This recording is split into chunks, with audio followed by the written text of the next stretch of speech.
Major changes are happening with banks and everyone will be affected.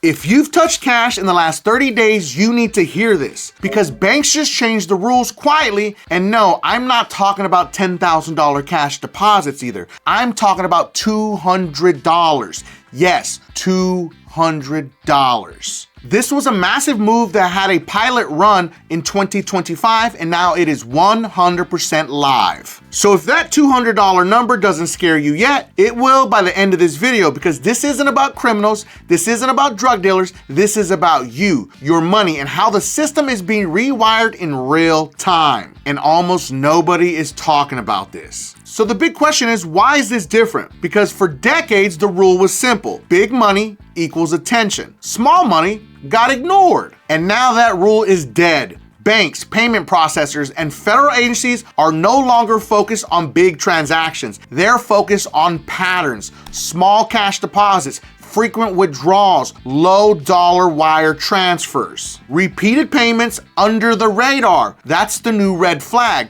And the scariest part, you don't get notified when you're flagged either. So let's talk about what's actually changed. At the start of this year, federal agencies quietly expanded financial monitoring guidelines tied to national security, border enforcement, and money laundering prevention. This came straight from executive level policy shifts, not Congress debates, not headlines. So translation, banks were told start looking closer, not just at who, not just at where, but how often and how small, because regulators realized something huge. Criminal networks don't move money like they used to. They don't wire 50,000, they don't deposit stacks of cash, they move 100, 200, even 300 bucks over and over across multiple accounts, across multiple people. So what did regulators do? They lowered the microscope, and now normal people are caught in the same net. Because let's be honest, they can never do anything right. But let's talk about the data they're using. Because federal data shows over $70 billion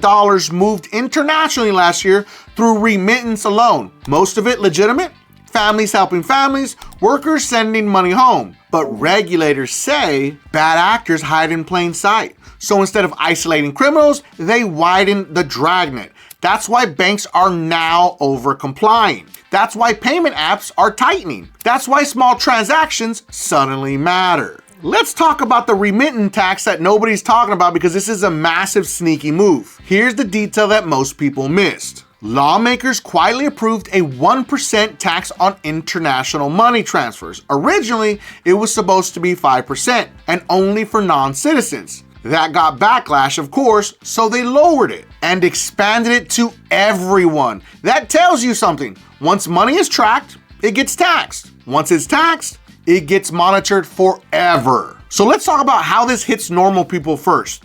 Let's be real. This doesn't hurt billionaires. This doesn't hurt politicians. It hurts cash-based workers, gig workers, immigrant families, people without strong credit, and anyone avoiding banks. And here's the ugly truth. Businesses don't want flagged cash, so they stop accepting it. Now moving on to a really crazy part, cash isn't banned, it's punished. Because cash isn't illegal, it's just becoming inconvenient, questioned, and expensive. Stores push cards, apps push digital wallets, banks push compliance, and if you don't fit neatly into the system, you pay more, you wait longer, and you get denied faster. Let me walk you through a scenario because this is where people don't think far enough ahead. Let's say you work a cash-based job. Nothing illegal, tips, side work, small payments. You deposit $200, $300, $400 a few times a week. Individually, harmless. But to the algorithm, that looks like structuring behavior.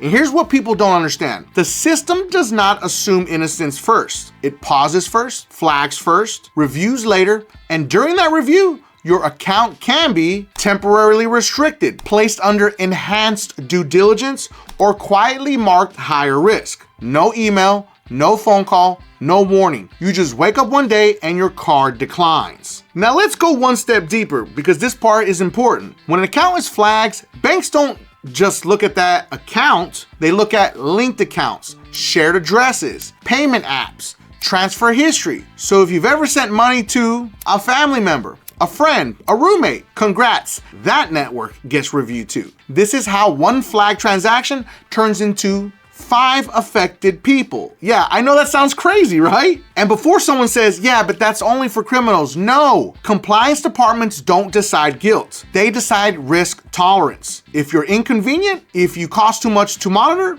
if your behavior doesn't fit their model, they exit you. I want to give a special shout out to all my beasters out there that are working hard to fix their credit using DisputeBeast, the most advanced AI credit repair software ever created that comes with a 110% money back guarantee. But specifically to Kenneth. Kenneth's credit score went up 282 points after just 1 round with DisputeBeast. And Arthur's credit score went up 670 points after just 2 rounds with DisputeBeast. But let's not forget Destiny. Destiny's credit score went up 264 points after just 1 round with DisputeBeast.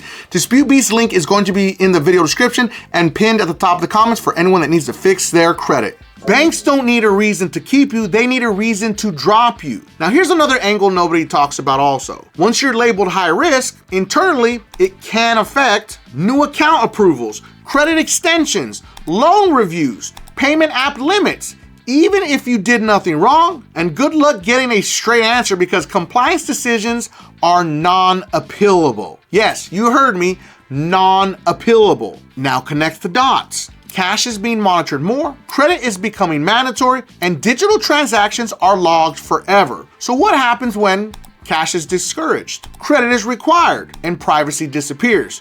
You don't own your financial freedom anymore. You rent it. And this is exactly why this shift matters way more than people realize it. This isn't about stopping crime. This is about control through compliance. The fewer ways you can move money, the easier you are to manage. That's the real game. So here's the question you need to ask yourself, and I want you to answer in the comments. Do you think cash should stay private, or do you think this level of monitoring is unavoidable? Because once this becomes normal, there's no going back.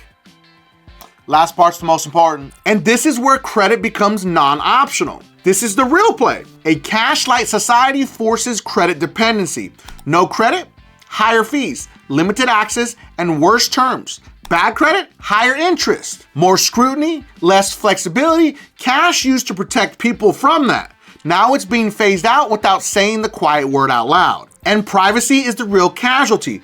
Every digital transaction logs time, location, frequency, recipients. The data never disappears. It becomes a profile, a score, a risk category, and once money behavior becomes a metric, it gets used. So I want you to understand, this isn't about fear, this is about awareness. Cash isn't dying overnight, it's being slowly boxed out. And people who rely on it the most, they feel it first. So do me a favor and drop a comment. Do you think cash should stay private, or is this inevitable? Let's talk about it. And if you have any collections, charge-offs, or negative items that you need to delete from your credit reports, make sure to watch this video right here because it's gonna show you how AI will do all the work for you, mail your letters, and it comes with the 110% money back guarantee and a free credit analysis to show you what's hurting your credit and let you fix it.